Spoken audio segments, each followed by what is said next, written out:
1 kilo കല്ലിനാണോ 1 kilo അരിക്കാണോ വില കൂടുതൽ ഈ വെയിറ്റ് കൂടുതൽ? മമ്മു പറ, 1 കിലോ കല്ലിനാണോ 1 കിലോ അരിക്കാണോ വെയിറ്റ് കൂടുതൽ? 1 കിലോ എടാ 1 കിലോ കല്ലിനാണോ 1 കിലോ അരിക്കാണോ വെയിറ്റ് കൂടുതല്? കല്ലിനേക്കും. അതെന്തോണ്ടാ?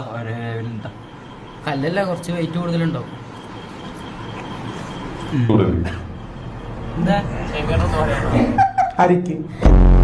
അരിക്കാന്ന് ശരിക്കും. അലിൻ ജോസിന് നിന്നെക്കാളും ബുദ്ധിമുട്ടല്ലടാ. അരി കുറയില്ലേ പൊട്ടാ? അപ്പൊ അരിക്കല്ലേ വെയിറ്റ് കൂടാ? കല്ല് ഒന്നല്ലേ? അങ്ങനെ എല്ലാ മണ്ടന്മാരും ചിന്തിക്കാം. പക്ഷെ അരി അങ്ങനല്ല, അരി കുറയുണ്ട്. രണ്ടും 1 കിലോ അല്ലേ? എന്തോ പറയുന്നുണ്ട്. രണ്ടും 1 കിലോ അല്ലേ? ഞാൻ ഉദ്ദേശിച്ച ഒരു ചാക്കായിരിക്കും ഉദ്ദേശിച്ചു. ഒരു ചാക്കാണെങ്കിൽ അതിൽ 1 കിലോ അല്ലേ? ചാക്ക് 30 കിലോ ഉണ്ട്. പിന്നെ ഞാൻ ചോദിച്ചത് 1 കിലോ അരിക്കാണോ 1 കിലോ കല്ലിനാണോ വെയിറ്റ് കൂടുതൽ? കല്ലിനടിക്കാം.